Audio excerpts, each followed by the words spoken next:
Apple is getting humiliated in their clash with Twitter. We're going to take a look at the epic battle that's broken out between the two corporate titans, and we're going to analyze the masterful strategy that Elon Musk has employed to crush not just Apple, but the woke left as a whole. You are not going to want to miss this. Over the weekend, Elon Musk tweeted out that Apple was threatening to remove the Twitter app from Apple's App Store as part of their social credit system. Oh, I'm sorry. I mean as part of their app review moderation process.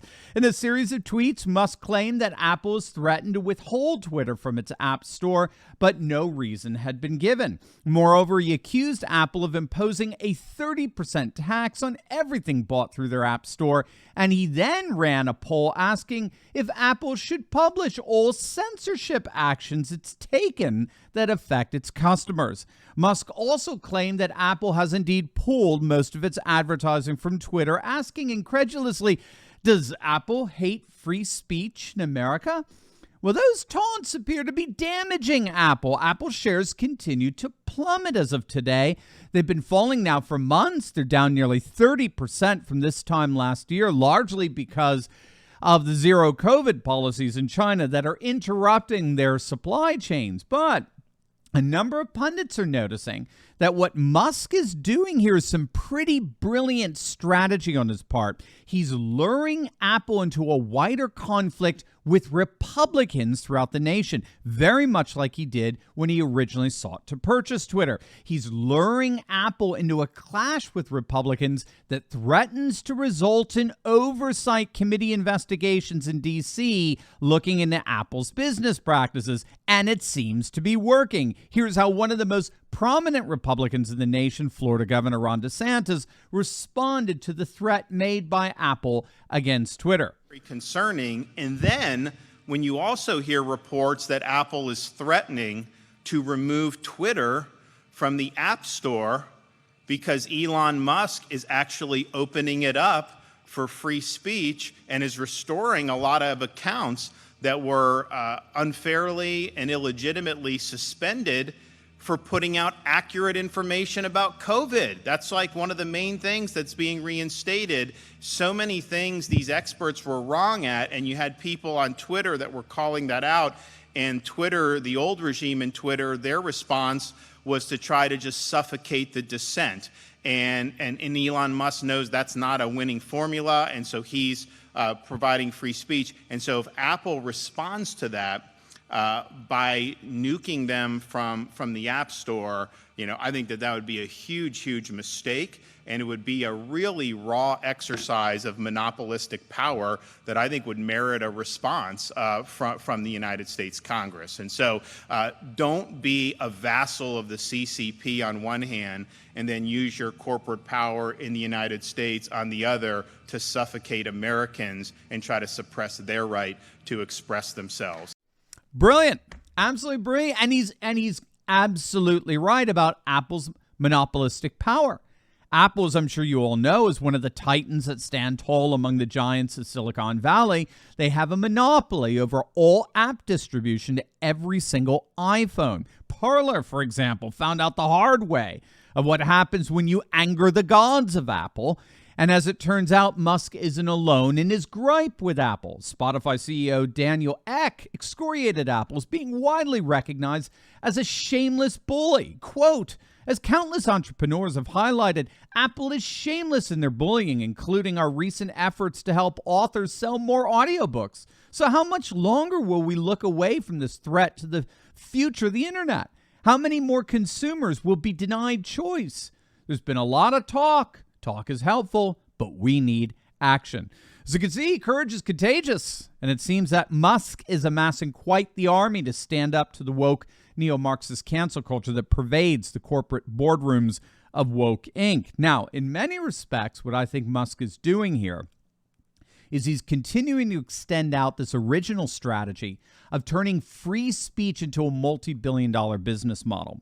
The reason why he was ultimately successful in purchasing Twitter, besides being the richest man on the planet, is Musk established himself as a red-pilled free speech champion, which Musk did on a number of occasions over the last couple of years. He took his red pill bona fides and went publicly into a woke social media platform and took it over in the name of free speech, liberating the entire company from the confines of woke cancel culture. And as a result, over 2 million new users per day have been joining Twitter, representing a 66% increase for the user total from this time last year. Clearly, people want free speech. But here's the key.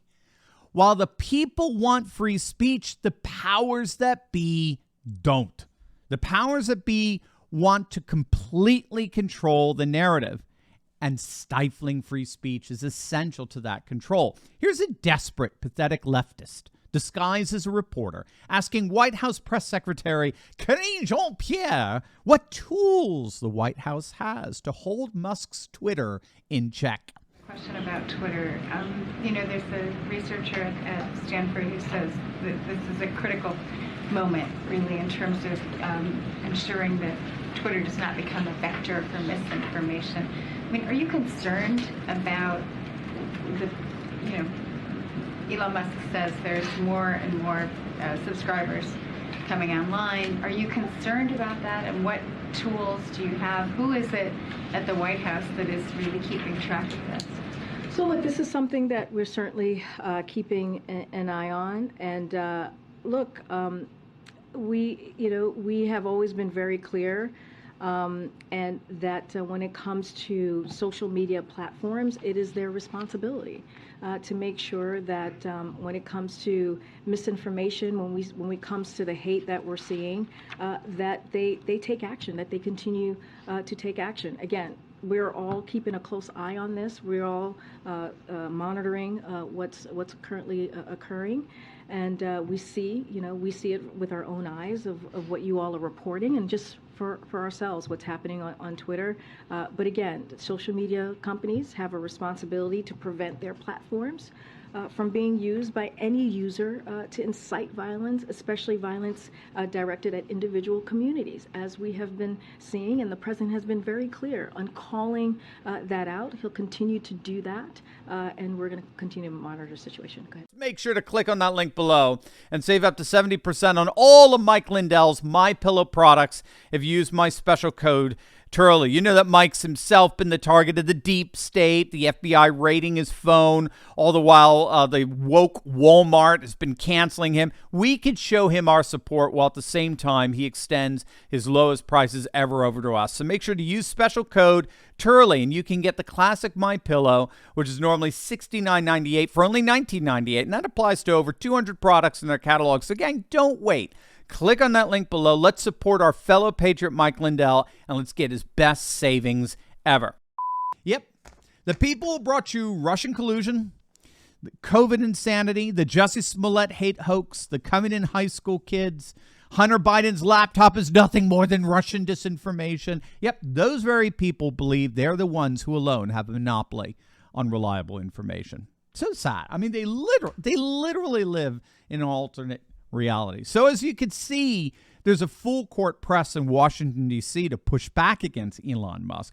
But as you can also see, there's little support for it among consumers. Consumers generally like free speech, as Twitter's explosion in users aptly demonstrates. And so this is where Apple comes in. This is where banning Twitter's app comes in. If you can't summon the political tools in Washington, D.C. to stop Twitter, then you can call on the faithful ideologues in Woke Inc. to do it for you. And so this is why Elon is turning this into a full-blown war between the Democrat-infested permanent political class aligned with Woke Inc. and the rank-and-file Republican Party. Musk knows that if there's no political will to defend mass censorship, there is certainly significant political will to defend free speech, which we're seeing with the likes of Ron DeSantis. And the beauty of it all is that the Republicans are winning. In fact, we can almost say they're basically guaranteed to win. And this is because, as my namesake Jonathan Turley has pointed out, censorship only works if it's complete, if there's a total ban on an alternative narrative. The moment there are alternative platforms that host differing perspectives, free speech is like water. It finds a way out. That's why the Democrat-infested permanent political class is doing everything they possibly can to pressure companies like Apple to ban and cancel and silence alternative platforms, precisely because their leftist echo chamber means nothing if an alternative narrative is just a click away. So Elon Musk has got this. If Apple capitulates to the pressure coming from the woke left to deplatform Twitter, Musk has already promised he's going to create his own iPhone and cut even further into Apple's market share. And if Apple bends the knee to market pressures and keeps Twitter on its app store, Musk proved exactly how you take on woke cancel culture and prevail. Either way, free speech wins.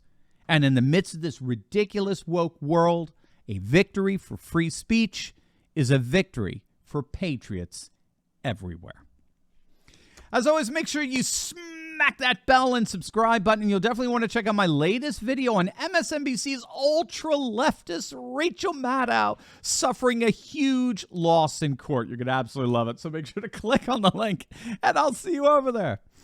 God bless.